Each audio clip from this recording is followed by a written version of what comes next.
Cette capsule vous est présentée par la boutique Maixu pour vos peluches et articles décoratifs geeks, ainsi que par Evo Retro, compagnie techno montréalaise d'accessoires de jeux vidéo.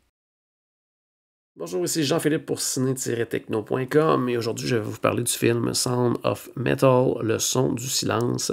C'est du réalisateur Darius Marder. Ça met en vedette Riz Ahmed, Olivia Cook, Lauren Ridloff, Matthew Amarlik et Paul Ratchie. C'est distribué par TVA Film et c'est disponible en vidéo sur demande à compter du 4 décembre 2020. J'ai d'ailleurs visionné ce film en ligne.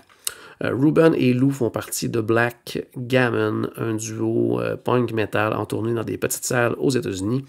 Ils vivent leur rêve, habitant dans leur caravane, à la fois maison et véhicule de tournée. Dans le groupe, Lou chante et hurle, alors que Ruben est un drummer intense et efficace. Il est aussi un ancien addict, mais sobre depuis 4 ans, en grande partie grâce à Lou. Mais un jour, il n'entend plus qu'un bourdonnement étouffé. La panique s'empare de lui. Il rencontre un médecin qui lui annonce la pire nouvelle possible pour un musicien. En fait, il souffre d'une perte auditive et sera bientôt sourd. Anxiété, dépression, addiction passée, tout un cocktail là, qui en fait ébranle le couple.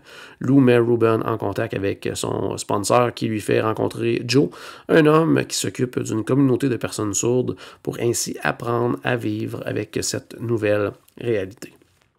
Sound of Metal avait eu un buzz très positif suite à sa présentation au Festival de films de Toronto. Étant moi-même musicien à mes heures, je pouvais très facilement me mettre à la place du personnage de Ruben et vivre les émotions avec lui.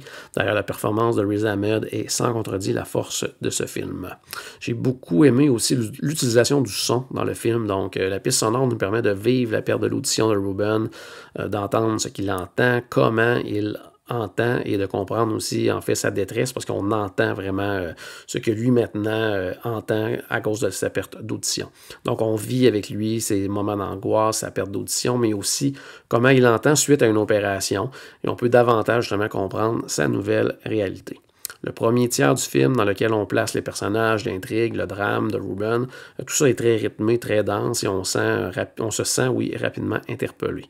Par la suite, le rythme devient beaucoup plus lent et on met tout de suite de côté la carrière musicale, la vie de couple, ça pour se concentrer davantage sur la période d'adaptation de Ruben, sa prise de conscience de sa nouvelle réalité, en étant en contact étroit avec une communauté, oui, de jeunes qui vivent la même chose que lui. C'est parfois un peu long, on perd un peu justement en force dramatique par contre, mais sur le dernier acte, n'a pas non plus la même intensité. Donc pour ma part, ça a tombé un peu à plat là, dans les 2 derniers tiers du film. Par contre, pour le jeu de Riz Ahmed, pour le sujet original et traité avec une grande efficacité, autant par le jeu des acteurs que la technique au niveau sonore, bien Sound of Metal mérite tout de même qu'on lui porte une attention particulière. C'était Jean-Philippe, merci et bon visionnement.